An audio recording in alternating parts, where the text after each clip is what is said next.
వద్దురా ఓటమి, ఎప్పుడూ వదులుకోవద్దురా ఓరిమి, విశ్రమించవద్దు ఏ క్షణం, విస్మరించవద్దు నిర్ణయం, అప్పుడే నీ జయంబు నిశ్చయంబురా. నిరంతరం ప్రయత్నం ఉన్నదా, నిరాశ పుట్టురా. మీరు చెప్పింది చాలా బాగుంది సార్, చాలా ఇన్స్పైరింగ్గా ఉంది. Thank you very much. So నేను ఇక్కడ డిగ్రీ చదువుకున్నాను. 2004 to 2007 నా బ్యాచ్. యాక్చువల్గా ఇక్కడ మాట్లాడుతుంటే my legs were shivering. I'm not able to speak from this dais because this is first time I'm speaking in front of this much gathering. Sorry. Anyway 2007 వరకు ఇక్కడ చదువుకున్నాను. అప్పుడు మేము నా ఇంటర్మీడియట్ మార్క్స్ ఎన్ని అంటే చెప్పాలంటే షేమ్లెస్గా చెప్పాలంటే 427 మార్కులు టోటల్ 2 సంవత్సరాలు కలిపి. అప్పుడు ఇప్పుడే నిర్మలమ్మ మేడం గారు ఇక్కడ కనిపించారు, ఇప్పుడు లేరు. అప్పుడు ఆ మేడంకి వచ్చి నేను రిక్వెస్ట్ చేశాను, మేడం నాకు బీఎస్సీ ఎంపీఎస్ సీట్ కావాలి మేడం అని అడిగాను. ఆ మేడం నా వైపు ఒక 2 seconds నా వైపు చూసి, నువ్వు బీఎస్సీ అడుగుతున్నావు, నేను బీఏ కూడా ఇవ్వలేను.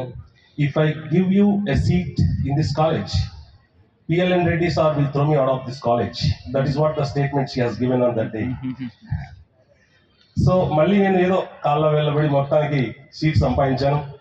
ఆ తర్వాత ముఖ్యంగా నేర్చుకునేది ఏంటంటే, మేము రవీందర్ సార్ ఇక్కడ ఉన్నారు, ట్యూషన్కి వెళ్ళే వాళ్ళం. రవీందర్ సారు, నరసింహమూర్తి గారు అప్పుడు ఫిజిక్స్ చెప్పేవారు. వాళ్ళ దగ్గర నుంచి నేర్చుకునేది ఏమంటే, ఫస్ట్ క్లాస్లో ఆ సార్ చెప్పింది ఏంటంటే 7 to 8 క్లాస్ అంటే కుండపోత వర్షం కురిసినా కూడా నేను 7 o'clock ఇక్కడ ఉంటానని చెప్పాడు ఫస్ట్ రోజు. ఆ రోజు చెప్పింది 3 years అదే ట్యూషన్కి వెళ్ళాను. ఏ రోజు 7:02కి వచ్చింది ఆ సార్ నేను చూడలేదు. 7 అంటే 7కి ఎగ్జాక్ట్గా అక్కడ కనిపించేవాళ్ళు. మళ్ళీ 6:45 కూడా వచ్చేవాళ్ళు కదా, 7కి ఎగ్జాక్ట్గా అక్కడ ఉండేవాళ్ళు. అంటే పంక్చువాలిటీ అనేది అక్కడ నేర్చుకున్నాం అన్నాడు. అక్కడ బీజం పడింది. నేను ఇంటర్మీడియట్లో I was care of football. నాకేమీ తెలియదు, నాకు ఎదుటి వ్యక్తిని గౌరవించడం తెలియదు, ఎలా మాట్లాడాలో తెలియదు, చదువు రాదు. ఇక్కడ డిగ్రీ ఎప్పుడైతే ఇక్కడ చేరానో మొత్తం కంప్లీట్ చేంజ్ నాలో నేను చూసుకున్నాను 3 years తర్వాత. సో ఆ విధంగా సాగింది.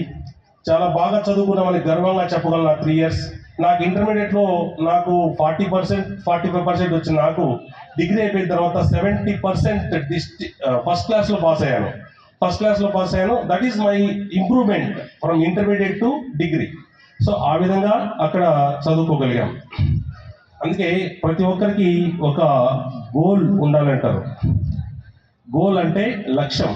ఉన్న స్థితి నుంచి ఉన్నత స్థితికి ఎదగాలి అంటే we must have a definite goal. అంటే ఒక నిర్దిష్టమైనటువంటి లక్ష్యం అనేది మనకు ఉంటే ఏ గోల్ అయినా సాధిస్తాం. దానికి మనం ఎవరినో వెతకాల్సిన అవసరం లేదు. ఇన్స్పిరేషన్కి మన ఎదురుకే చాలా మంది ఉంటారు. ఇట్లాంటి మహానుభావులు, మన PLN Reddy సార్ వాళ్ళు ఇట్లాంటి వాళ్ళు చాలా ఇన్స్పిరేషన్, చాలా మందికి ఇన్స్పిరేషన్గా ఉంటారనమాట. సో ఏ దేశం వాడైనా సరే, ఏ ప్రాంతం వాడైనా సరే, ఏ రంగం వాడైనా సరే, ఏ రంగు వాడైనా సరే, ఏ షేపు వాడైనా సరే, ఏ సైజు వాడైనా సరే, ఉన్న స్థితి నుంచి ఉన్నత స్థితికి ఎదగాలి అంటే the first thing is the definite goal. మనకి ఒక నిర్దిష్టమైనటువంటి లక్ష్యం అనేది మనకుంటే దాన్ని సాధించడం చాలా సులువు అవుతుంది. అందుకే చెప్పాను, ఇక్కడే ఉన్నారు మనకు అట్లాంటి ఇన్స్పిరేషన్ చేసేవారంటే. అంటే ఒక పూరి గుడిసెల్లో నుంచి ఇంత పెద్ద ఆహ్లాదకరమైనటువంటి ఒక విద్యా సంస్థ సెల్ఫ్లెస్, అంటే ఏ ఆదాయం ఆశించకుండా ఇంతమందికి, ఇంత గొడుగు కింద ఇంతమందికి అవకాశాలు ఇస్తూ అలాంటి వాళ్ళకి పెంచారంటే వాళ్ళకి ఎన్ని జన్మలెత్తితే మనం రుణం తీసుకోగలుగుతాం, ఏమిచ్చి రుణం తీర్చుకోగలుగుతాం. సో అది నాకు పొద్దున్న నుంచి ఇక్కడికి వచ్చినప్పటి నుంచి ఆ సార్ని ఎప్పుడు చూస్తారా, ముఖ్యంగా రవీందర్ సార్ని కనిపిస్తారా లేదా, నరసింహమూర్తి సార్ కనిపిస్తారా లేదా, మన సోమశేఖర్ సార్ కనిపిస్తారా లేదా, PLN Reddy సార్ కనిపిస్తారా లేదా, నిర్మలమ్మ మేడం కనిపిస్తుందా లేదా, అదొక it's a kind of bonding.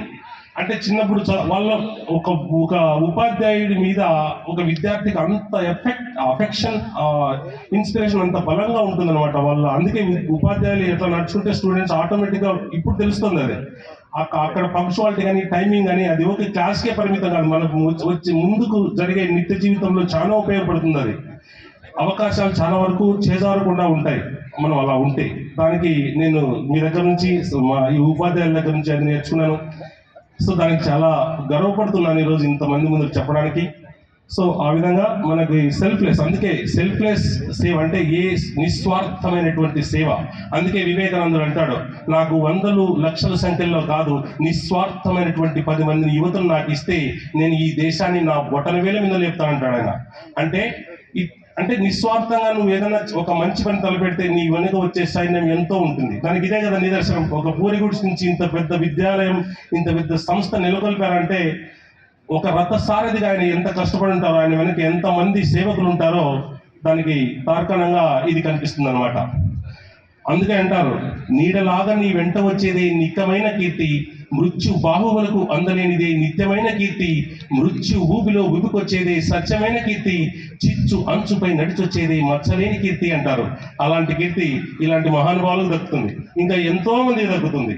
So ఇట్లాంటి ఇంత పెద్ద వేదిక మీద ఇంతమంది పెద్దవాళ్ళ ముందర మాట్లాడే అవకాశం నాకు ఇచ్చినందుకు ఈ ఆర్గనైజర్స్ కి, ఇక్కడ ఉన్న అందరికీ కృతజ్ఞతలు మరొకసారి తెలుపుకుంటూ సెలవు తీసుకుంటున్నాను. Thank you so much.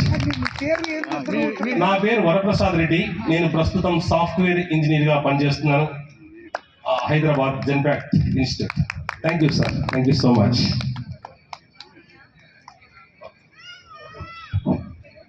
Next రండి.